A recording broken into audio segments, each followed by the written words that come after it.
Shalom and welcome to Cuppa Torah. My name is Hannah Tamar. I hope everybody is enjoying their Passover and I hope you had very meaningful Seders. I myself am completely done with matzah. I hate how the crumbs get tracked all over through my house. I swear that I am cleaning up more matzah on a daily basis than I did clean my whole house from chametz. And it's like a daily reminder of, hey, Passover's still here. Crumbs.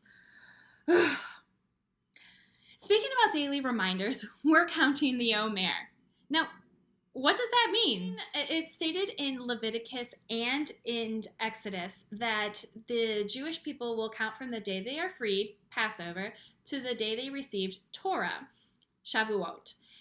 So you technically only have to say a prayer every night. Jewish people start their days at sundown, so that's when we count that. We start counting at sundown. So we start counting that night and we say a blessing and we physically say the day that we're counting. And that's it.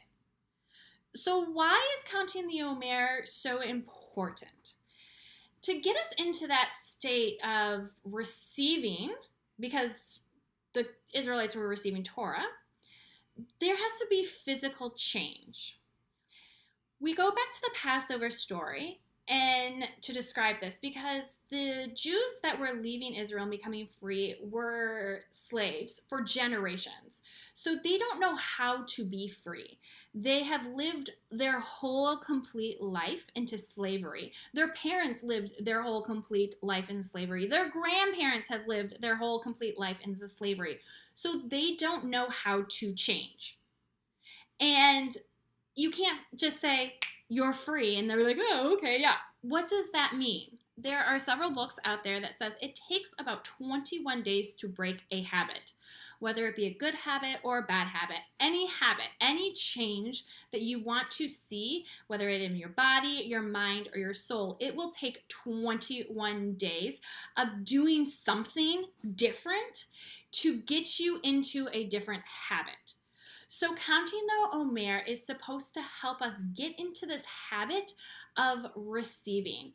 Now, we can take it literally as receiving the Torah, or we can take it as receiving anything, receiving new beginnings, receiving anything in the world. We are just setting ourselves up, our mind, our body, and our soul to set up to receive. We have spent all of Passover getting rid of what enslaves us, letting us become free. So now is the time that we spend preparing ourselves to receive new things, to receive that new freedom that we just got. We have to prepare ourselves to receive it. One thing I love about Omer is counting of the Omer is that there's no wrong way of doing things. The only thing you really have to do is say the blessing and count. Everything else is up to you. And so I really love watching YouTube videos or reading different online on the internet about how people prepare their mind, body, and soul into receiving. And one great website that I have been looking into is called A Way In.